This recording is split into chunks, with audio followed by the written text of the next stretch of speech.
מזמור לדוד. אדוני רואי לא אחסר,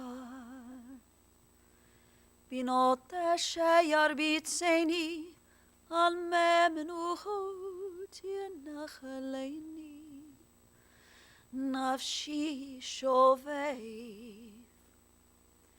ינחני במעגלי צדק למען שמו. גם כי אלך בגצל מוות, לא אירא רע, כי אתה עמדי. שבטך ומשענתך המה ינחמוני. תערוך לפני שולחן נגד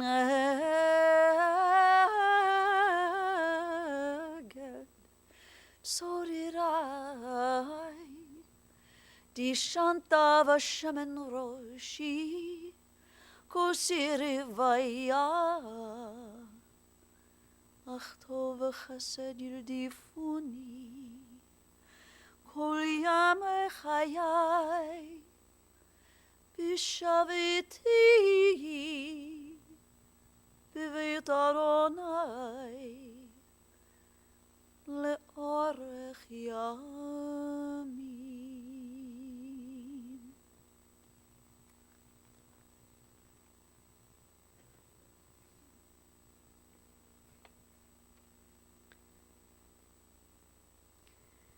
We remember our beloved Elinore Fisher, the words of the 23rd Psalm.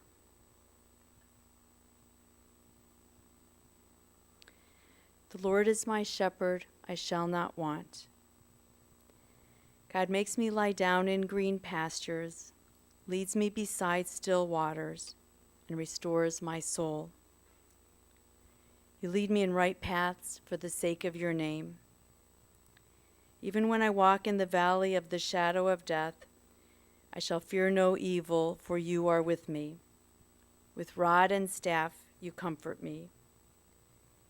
You have set a table before me in the presence of my enemies. You have anointed my head with oil. My cup runneth over. Surely goodness and mercy shall follow me all the days of my life, and I shall dwell in the house of the Eternal forever.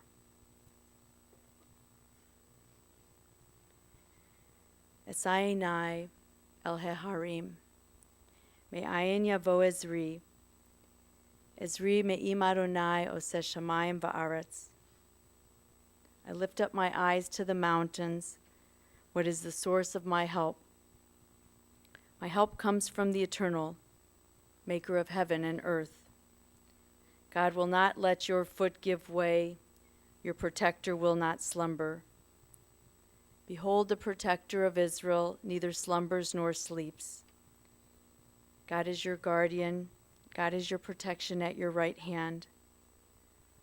The sun will not strike you by day, nor the moon by night. God will guard you from all harm and protect your soul. Adonai yishmor tzetecha uvoecha me'ata ve'ad olam. May the Eternal guard you in your going and your coming, now and forevermore.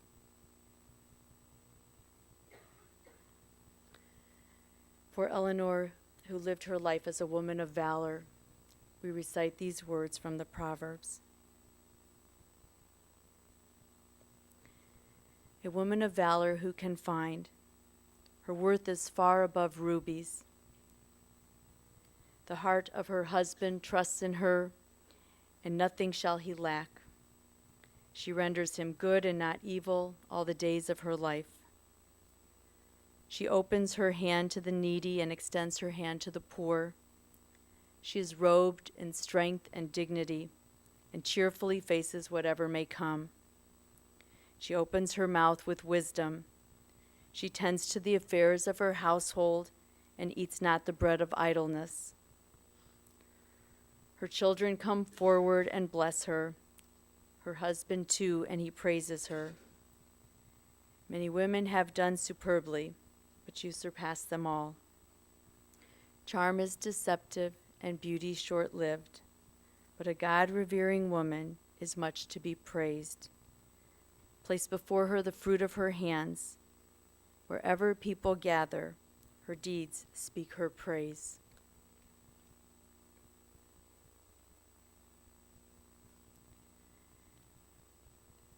Death has summoned our beloved Elinore Fisher.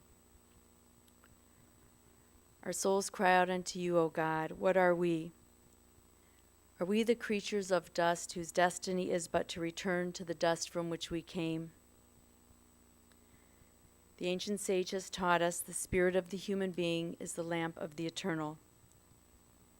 Not even the darkness of death can extinguish the light which the eternal has kindled in the sanctuary of the human soul.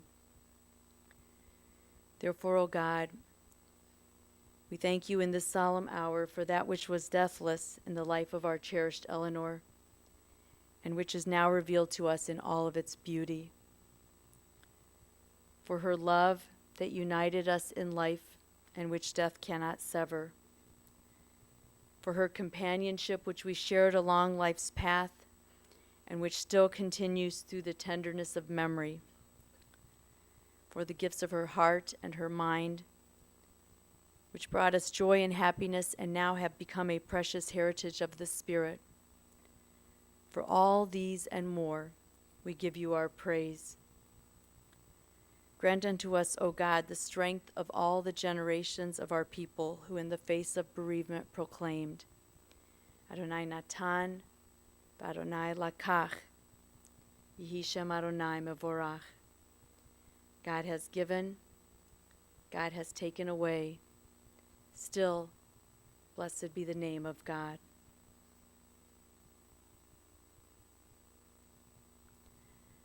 These days of Hanukkah are about bringing greater light into the world. Light dispels the darkness brought on by these shorter days of winter. It aids us in seeing. In darkness, that which is in front of our eyes goes unnoticed. As we light our menorah each night, growing in number of candles, we have the ability to see more clearly what surrounds us, not the furniture or beautifully appointed rooms in which we light them, but the people who have stood by our side and who have been the light of our lives. In this season of Hanukkah, we see more clearly the light that has been illuminating in our lives. We can see that Elinore Fisher was that bright light, which, like the shamash of the menorah, like that servant candle, gave light to all those around her, without ever diminishing her own. She brought greater light into our dark places, into dark moments. She could roar up like a powerful flame, bringing clarity or warmth to a colder place. And through the years, her light served as a torch held high, illuminating the path on which to walk. She was the guiding light for her family and for all of us. To her devoted husband, John, to her 3 loving sons, to Larry, to Ronnie, and to Dennis, and to her dedicated daughters-in-law, Luann and Marcy, to her adoring grandchildren, Kara, Jordan, Jake, Matthew, Teddy, Joey, and Kenny, and to her extended family of nieces and nephews, we offer our deepest condolences. A great light who brought warmth into your lives and nurtured the sparks in your life has passed on to you the responsibility of being that special light in the lives of each other. Elinore was a bright light in our midst. From the time she was born, she brought great joy into the lives of her parents, to Helen and Harry Klein, and later she would welcome a little sister, Lillian, into their lives. They were a close-knit family, growing up in the Buckeye area where many Hungarian families lived. Smart and articulate, She was a voracious reader and an intellectual force who would enjoy discussing politics and aspects of culture and music. Industrious in spirit and possessing a special kind of charm, Elinore started selling advertisement space for the shopping news, but she did it under a pseudonym of Miss Taylor to keep her own identity pure. It was in the spring of 1950 that she would meet a young man also selling advertising. Having arrived in Cleveland only a few months before, a buddy of Johnny's introduced them. She was, John, you said, a nice person and a pretty girl. But more than that, she was the light that truly illuminated the path of integration for you. A new immigrant from Hungary via Venezuela, your English was not so good. Already a first-generation American, Elinore bridged the two cultures for you. And while she began by speaking with you in Hungarian, she quickly reinforced for you the importance of assimilating into the developing American Jewish culture and forced you to go to John Hayes High School for English lessons. Elinore was a great social light, too, and through her you mingled with her friends and developed your own. Elegant and filled with good graces, she always looked put together from head to toe, hair always done beautifully and every accessory just so, and she taught you to pay attention similarly. You could also see that she came from a good family.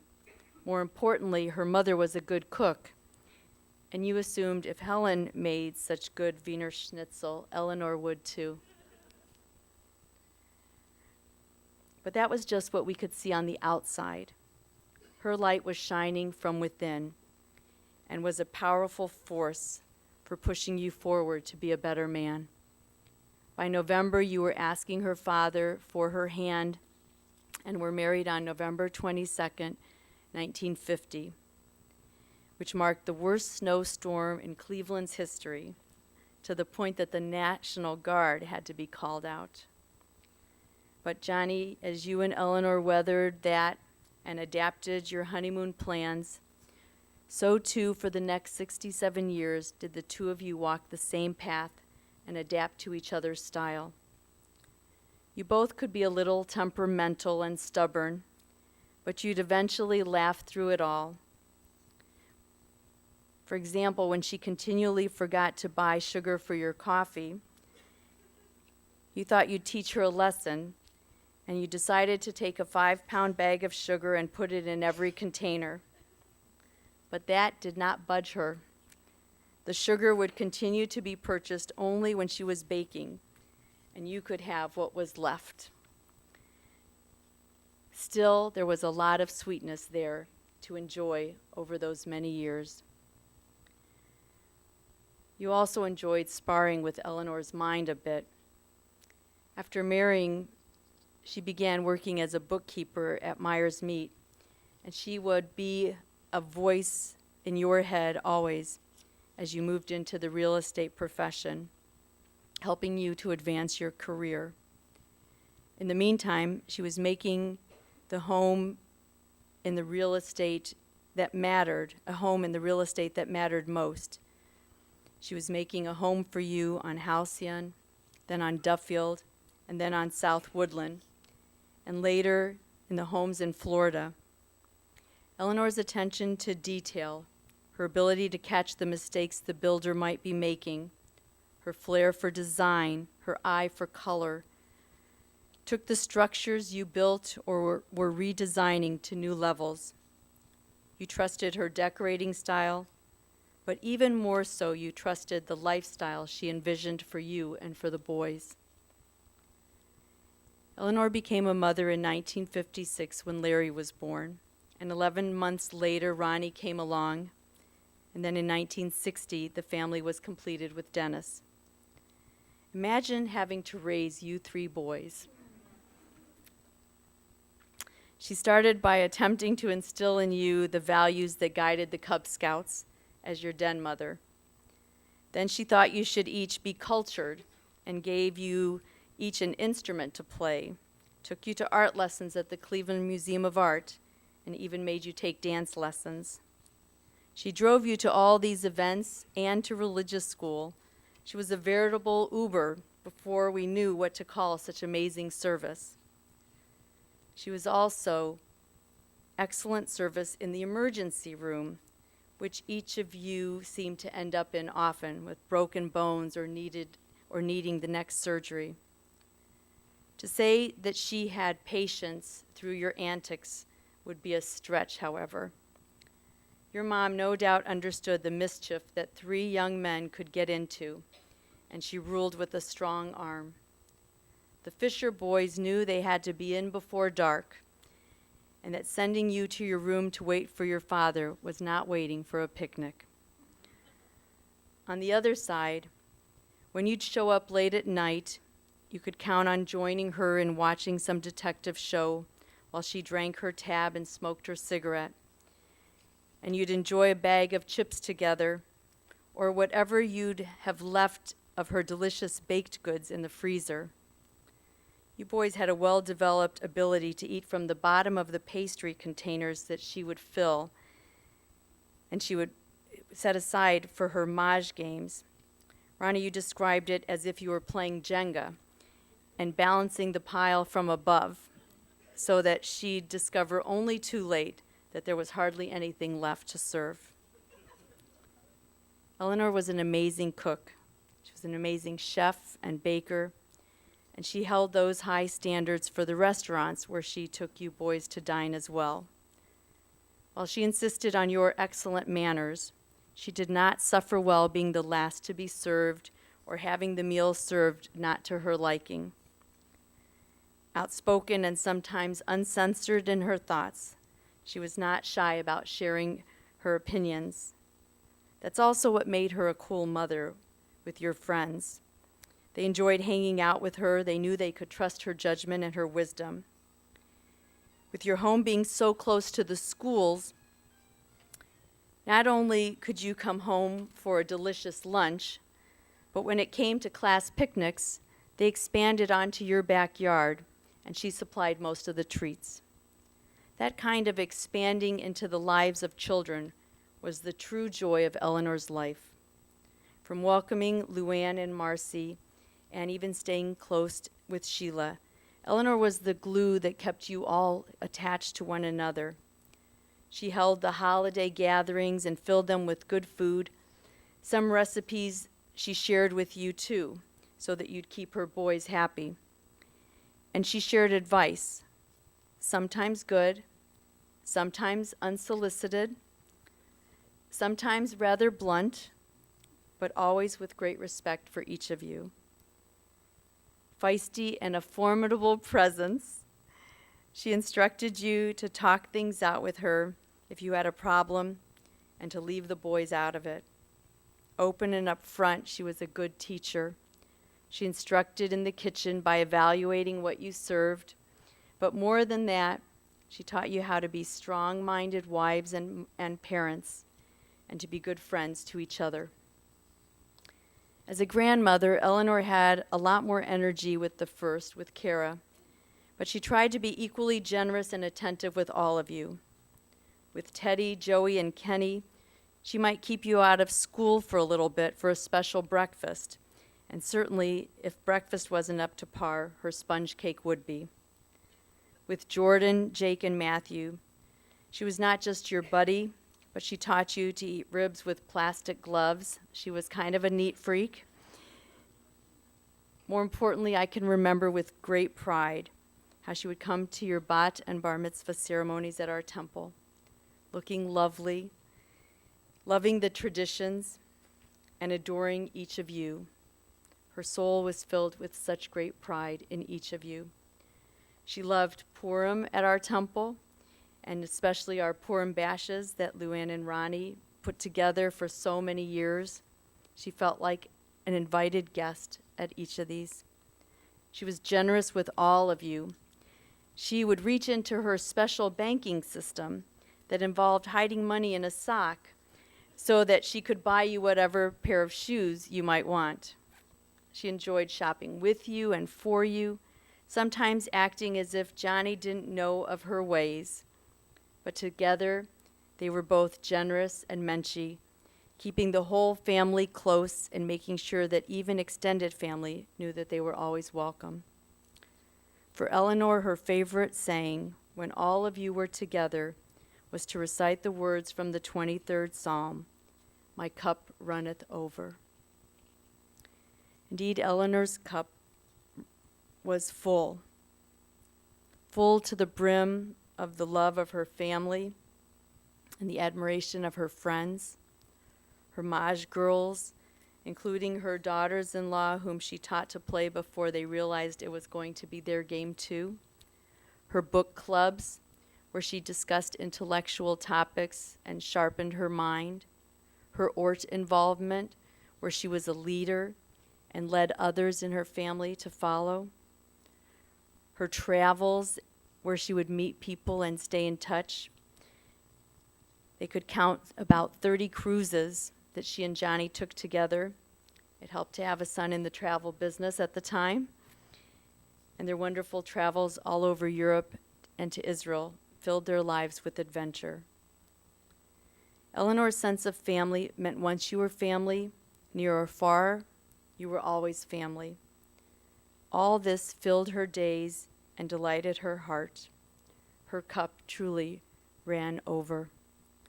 Feisty and funny, she was wonderful company and brought a greater light into any room and into each of our lives. The prayer book reminds us, the light of life is a finite flame. It burns, it glows, it radiates warmth and beauty, but then it fades and is no more. Yet we must not despair. We are more than a memory vanishing in the darkness. With our lives, we give life. Something of us can never die. We move in the eternal cycle of darkness and death, of light and life.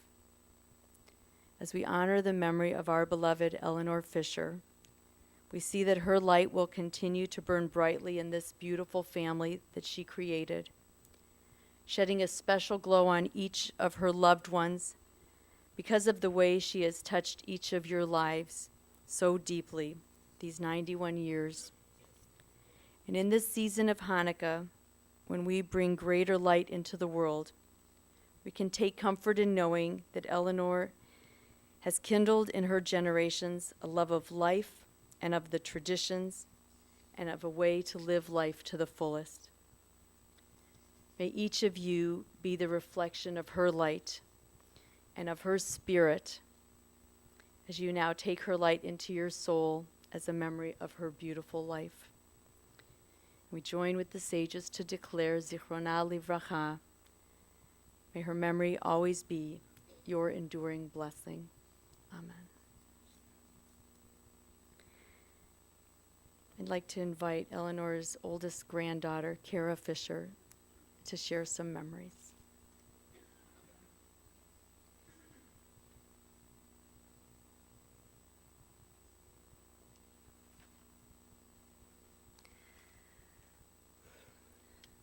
If we are so fortunate, there are those people in our lives whose presence leaves such an imprint on our hearts that we're forever changed by their love. I believe this because of my grandma Elinore, who, from before I was old enough to remember, showered me with the kind of unconditional affection that only a grandparent can. And when I was just a little girl, I knew our connection was special and that I was a fortunate one. And if I ever forgot this, my grandma always loved to remind me. Recounting stories from my childhood, she would say, I had you on your mother's time, I had you on your father's time, and I had you on my time. When I was just old enough to fly on an airplane, I began an annual tradition lasting 21 years of spending vacations with my grandparents in Florida, the majority without my parents. And it was during those visits in particular that my grandma and I forged this bond.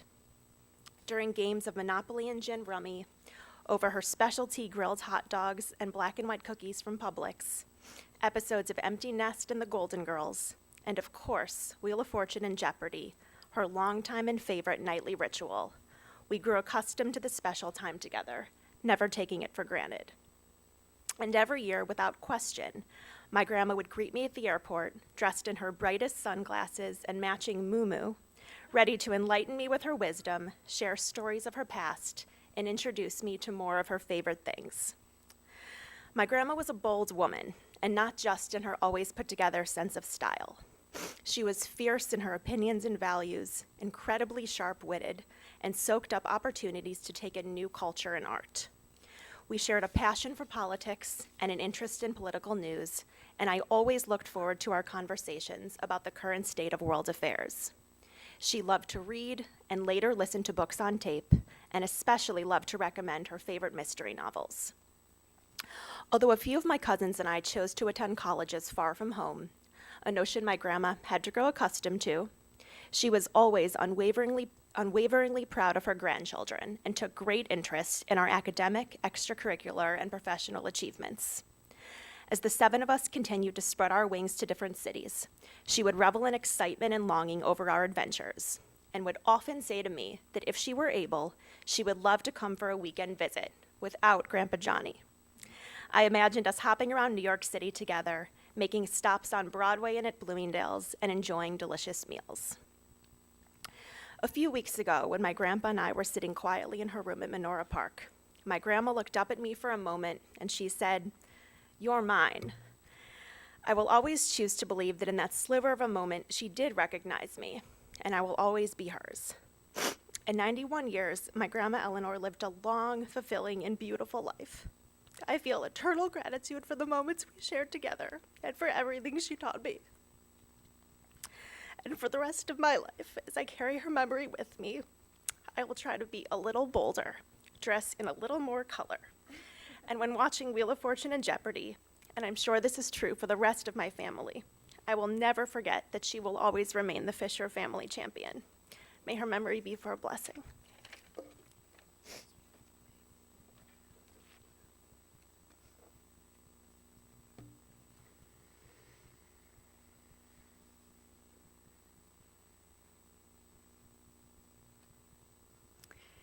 Each of us has precious memories of Elinore.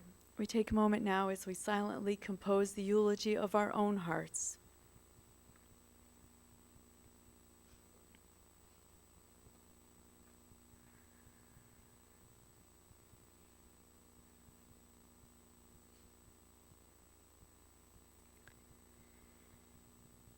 Yehiyu l'ratzon imrei fi, v'hegyon libi lefanecha, Adonai tzuri v'goali.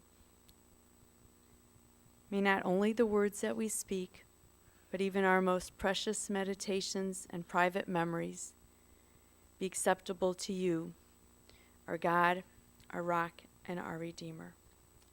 Amen. We ask God to accept Elinore's soul with the words of El Malay. Please rise.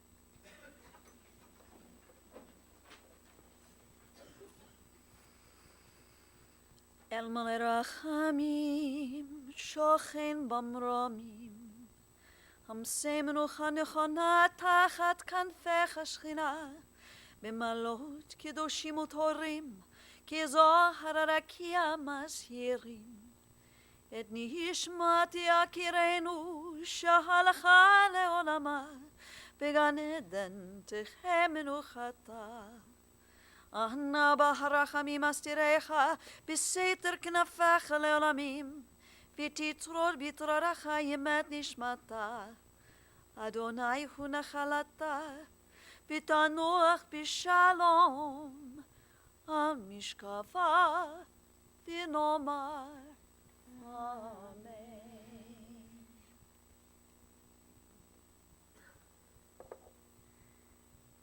O compassionate God, eternal Spirit of the universe, grant perfect rest in your sheltering presence to Elinore Fisher, who has entered unto eternity.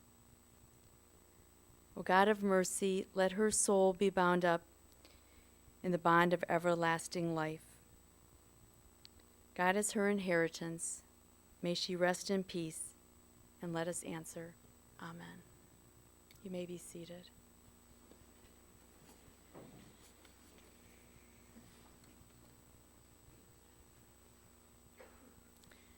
Our service continues at the Mount Olive Cemetery, and the family will receive friends at the residence at 5150 Three Village Drive in the reception room, following our service until 4:30, and then resuming tonight from 6 to 8. In lieu of flowers, friends may contribute to the Menorah Park Foundation.